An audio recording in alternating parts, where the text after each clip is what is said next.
What's just hit my spirit is probably want to say last year. Thank God we're in 2026. Can somebody type 2026?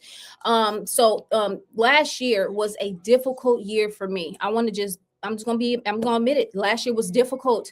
I had so many thorns in my flesh. I just said, God, I don't want to do this.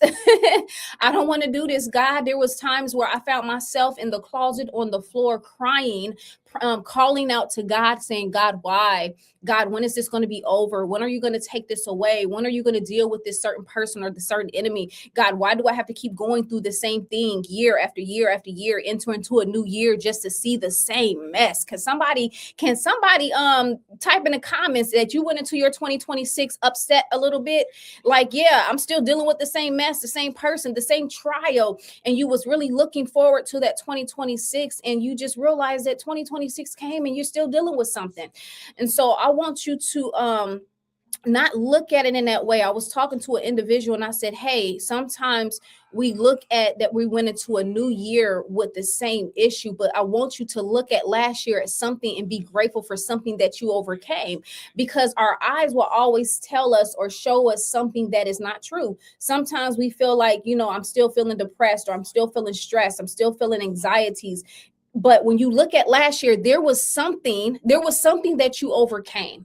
And so I want you to focus in on that something that you overcame, something that God had did for you, because Satan will cause us to be ungrateful. Do you not know that being ungrateful is the very thing that can keep you in the same place and position that you're in right now? He says to give thanks in all circumstances, the good, the bad, and the ugly. Okay. So some people, we walked into it and just like, dang, God, why? So we're going to talk about this thorn in your flesh, because some of you came into a new year with a thorn in your flesh and you were hoping that God removed this thorn last year, but it's still in your 2026. So let's talk about this. Last year I was in I won't say depression. I definitely beat depression last year, because the year before that, oh my goodness, y'all, depression was trying to have me like no other. I was in a constant battle with it in 2024, 2023, 2024. And 2025, I was determined that depression was not going to have me. Can somebody say determined? I was determined. Sometimes you have to say, this is the year that I would not be like last year. And so last year was more of like just agonies of like, God, how long? God, how long? And it's crazy because as the end tapered off, meaning when I got into the months of September, October, November, and December, I realized that there was less tears. I realized that there was less time of me crying in that closet and asking God. And it was more times of me just thanking him for the trials and the things that I was going through. And so you have to understand that with trials, there is elevation. I want to say that again. With trials that you go through, there is an elevation that's getting ready to take place.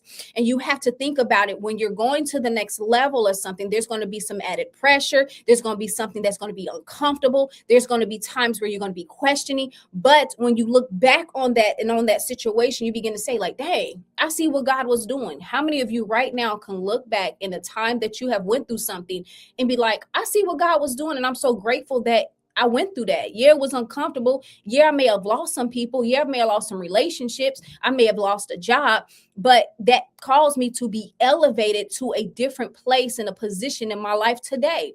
You don't understand that sometimes the thorn in your flesh is preparing you for ministry. It may be preparing you for a spouse. It may be preparing you for you to be elevated at your job. But sometimes we don't understand that because of what we're feeling. I'm here to tell you that your feelings lie to you. Your feelings will lie to you.